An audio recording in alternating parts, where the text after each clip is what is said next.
திருமயம் சட்டமன்ற தொகுதியில் திமுக, அதிமுக, தாவேகாவில் யார் யாருக்கு சீட்?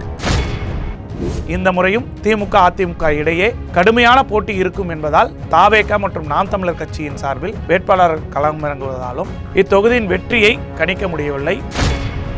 திருமயம் சட்டமன்ற தொகுதியில் உண்மையான கள நிலவரம் என்ன என்பது குறித்து இன்று விரிவாக பார்க்க இருக்கின்றோம். தமிழகத்தின் பல எம்பி எம்எல்ஏக்களின் வெற்றிக்கு வித்திட்ட கிங் 360 தேர்தல் வியூக சாப்ட்வேர் 2026 புதிய வாக்காளர்களின் அப்டேட் விவரங்களுடன் உங்கள் தொகுதியில் உங்கள் வெற்றிக்கு வித்திடுகிறது.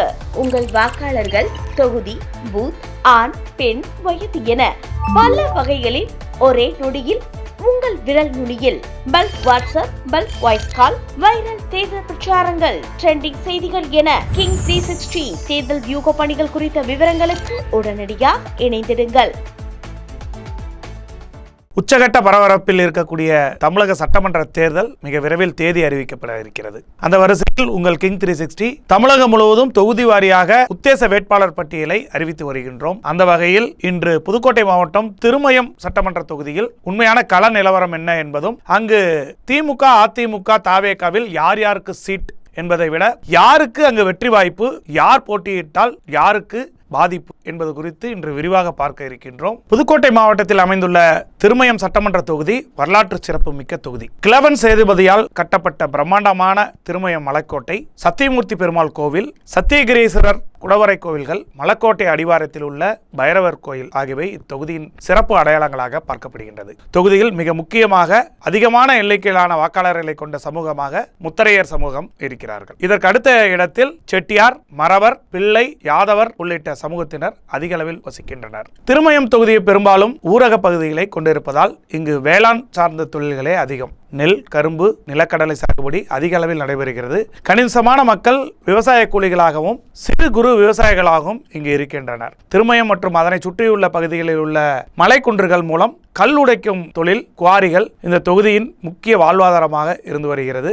சில பகுதிகளில் கைத்தறி நெசவு, மண்பாண்ட தொழில்கள் பாரம்பரிய தொழிலாக இருந்து வருகிறது. திருமயம் தொகுதியில் திமுக, அதிமுக, காங்கிரஸ் கட்சிகளின் பலம் அதிகம். 2021 சட்டமன்ற தேர்தலில் திமுகவின் வேட்பாளராக களமிறங்கிய எஸ். ரகுபதி 71,349 வாக்குகள் பெற்றார். அதிமுக வேட்பாளர் PK வைரமுத்துவை தோற்கடித்தார். அவர் திமுக சார்பில் அமைச்சர் எஸ். ரகுபதி மற்றும் அவரது மகன் மருத்துவர் அண்ணாமலை ரகுபதி ஆகியோரும், திமுகவின் K. கைலாசம் உள்ளிட்டோர் வேட்பாளர் ரேஸில் உள்ளனர். சிட்டிங் எம்எல்ஏவும் அமைச்சருமான ரகுபதி கடந்த 2 முறை இந்த தேர்தலில் போட்டியிட்டு வெற்றி பெற்றுள்ளார். கடந்த 2021 தேர்தலில் மிகப்பெரிய இழுபறிக்கிடையே தப்பித்தோம் பிழைத்தோம் தான் திமுகவுக்கான வெற்றி இங்கு உறுதி செய்யப்பட்டது. இந்த தொகுதியில் வென்ற அமைச்சர் ரகுபதி எந்த விதமான பணிகளும் சரிவர செய்யப்படவில்லை என்ற அதிருப்தி தொகுதி மக்களிடையே அதிக அளவில் இருப்பதாகவும், வயது முழுப்பின் காரணமாக இவருக்கு வாய்ப்பு கிடைக்காவிட்டால் தான் இல்லை என்றால் தன் மகனுக்கு கொடுக்க வேண்டும் என அமைச்சர் ரகுபதி இப்பொழுதே காய் நகர்த்தி வருவதாக தெரிகிறது.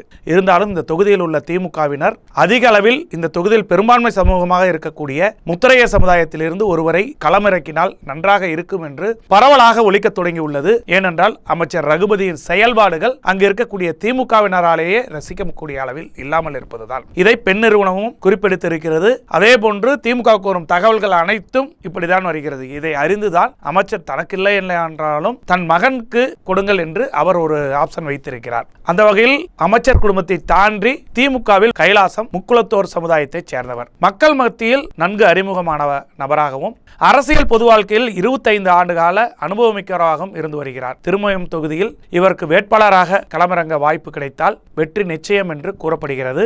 ஏனென்றால் கடந்த சில காலங்களாகவே இந்த தொகுதியில் செட்டியார் சமுதாயத்தைச் சேர்ந்த ரகுபதிக்கு திமுக சீட் கொடுத்ததனால் பெரும்பான்மையாக இருக்கக்கூடிய முக்குளத்தோர் சமுதாயத்திடம் திமுகவுக்கான ஒரு இடைவெளி அதிகமாகிக் கொண்டே இருக்கிறது. இது திமுகவின் முக்கிய பிரமுகர்களும் அவ்வப்பொழுது கட்சியிடம் எடுத்து கூறி வருகிறார்கள். அமைச்சர் ரகுபதி இல்லை என்றால் அந்த இடத்தில் அவர் குடும்பத்தை சார்ந்தவருக்கு கொடுப்பதை விட இளைஞர் அணியில் இருக்கக்கூடிய ஒருவருக்கு கொடுத்தால் நன்றாக இருக்கும் என திமுக தலைமையும் நினைக்கிறது. தொகுதியில் உள்ள ஒவ்வொரு திமுக உடன்பிறப்புகளும் நினைக்கிறார்கள். அதனால் இந்த வகையில் இளைஞர் அணியின் சார்பில் உதயநிதியின் டிக்கும் கைலாசத்திற்கு இருப்பதாக தகவல்கள் வருகிறது. இறுதியில் யாரை அறிவிக்கிறார் என்பதை பொறுத்திருந்து பார்க்கலாம். திமுகவில் அதிமுக சார்பில் PK வைரமுத்து, பழனிவேல், திலகர் ஆகியோர் வேட்பாளர்களாக களமிறங்கும் முயற்சியில் ஈடுபட்டு வருகிறார்கள். PK வைரமுத்து இந்த தொகுதியில் 2011 சட்டமன்ற தேர்தலில் வெற்றி பெற்று எம்எல்ஏவாக இருந்தவர். அதன் பிறகு நடந்த 2016, 21 ஆகிய தேர்தல்களில் அதிமுக சார்பில் வேட்பாளராக களமிறங்கி மிக குறைந்த வாக்கு வித்தியாசத்தில் 2வது இடத்தை பிடித்தவர். எனவே இந்த முறையும் அதிமுகவில் இவருக்கே வாய்ப்பு வழங்கப்படும் என்று தெரிகிறது. ஒருவேளை மாற்று வேட்பாளர்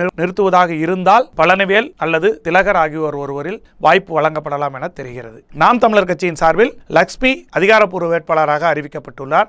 தாவேகா சார்பில் சிந்தாமணி வேட்பாளராக களமிறங்க வாய்ப்பு வழங்கப்படும் என தெரிகிறது. திருமயம் தொகுதியில் பெரும்பாலும் விவசாயத்தை நம்பி உள்ளதால் இந்த பகுதியில் உள்ள கண்மாய்கள், குளங்கள் தூர்வாருதல் மற்றும் கள்ளர் ஓடை போன்ற நீர்நிலைகளை முறையாக பராமரிக்க வேண்டும் என்ற கோரிக்கை இந்த தொகுதி மக்களிடையே நீண்ட காலமாக முன்வைக்கப்பட்டு வருகிறது. மேலும் படித்த இளைஞர்களுக்கு வேலைவாய்ப்பு கிடைக்காத நிலை இருந்து வருகிறது. வேலைவாய்ப்புகளை அதிகப்படுத்த தொழிற்சாலைகள் கொண்டு வர வேண்டும். அதற்கான உரிய நடவடிக்கைகள் எடுக்க வேண்டும். நிலத்தடி நீர்மட்டம் குறைந்து வருவதால் சில கிராமங்களில் நிலவும் குடிநீர் தட்டுப்பாட்டை சீர் செய்ய நடவடிக்கை எடுக்க வேண்டும் என்று, அது இல்லாமல் தொகுதி முழுவதும் சாலை வசதிகளை மேம்படுத்த வேண்டும், கிராமப்புற இணைப்பு சாலைகளை மேம்படுத்த வேண்டும் என்பதும், மருத்துவ வசதிகளை மேம்படுத்த வேண்டும் என்பதெல்லாம் இப்பகுதியின் மக்கள் முன்வைக்கும் அன்றாட தேவைகளுக்கான கோரிக்கைகளாக இருக்கிறது. திருமயம் தொகுதியை பொறுத்தவரை முத்திரையர் சமுதாய மக்கள் அதிக அளவில் இருக்கிறார்கள். இந்த முறை அவர்கள் வாக்கு யாருக்கு செல்கிறதோ அந்த வேட்பாளரே வெற்றி பெறுவார் என்பதுதான் ஆய்வின் முடிவில் தெரிகிறது. கடந்த 2 முறையாக திமுக வெற்றி பெற்றுள்ளது.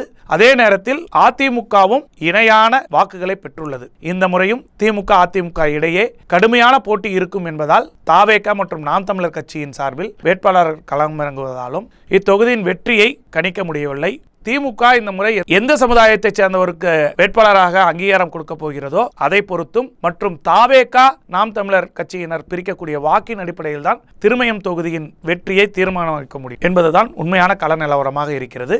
நாளை இன்னொரு தொகுதியிலிருந்து உத்தேச வேட்பாளர் பட்டியலை காணலாம். மாறுங்கள். தமிழகத்தின் பல MP MLAக்களின் வெற்றிக்கு உதவிய கிங் 360 எலெக்ஷன் மேனேஜ்மெண்ட் சாஃப்ட்வேர் இப்பொழுது 2026 புதிய அப்டேட்டுகளுடன் சட்டமன்ற தேர்தலில் போட்டியிடுபவர்களின் வெற்றியை அவர்கள் கையில் கொடுக்கும் வகையில் தயாராக உள்ளது. மேலும் விவரங்கள் அறிய கீழுள்ள லிங்கில் தொடர்பு கொள்ளுங்கள். தமிழகத்தின் பல MP MLAக்களின் வெற்றிக்கு வித்திட்ட கிங் 360 தேர்தல் வியூக சாஃப்ட்வேர் 2026 புதிய வாக்காளர்களின் அப்டேட் விவரங்களுடன் உங்கள் தொகுதியில் உங்கள் வெற்றிக்கு வித்திடுகிறது. உங்கள் வாக்காளர்கள் தொகுதி, பூத், ஆண், பெண், வயது என பல வகைகளில் ஒரே நொடியில் உங்கள் விரல் நுனியில் bulk WhatsApp, bulk voice call, viral தேர்தல் பிரச்சாரங்கள், ட்ரெண்டிங் செய்திகள் என கிங் 360 தேர்தல் வியூக பணிகள் குறித்த விவரங்களுக்கு உடனடியாக இணைந்திடுங்கள்.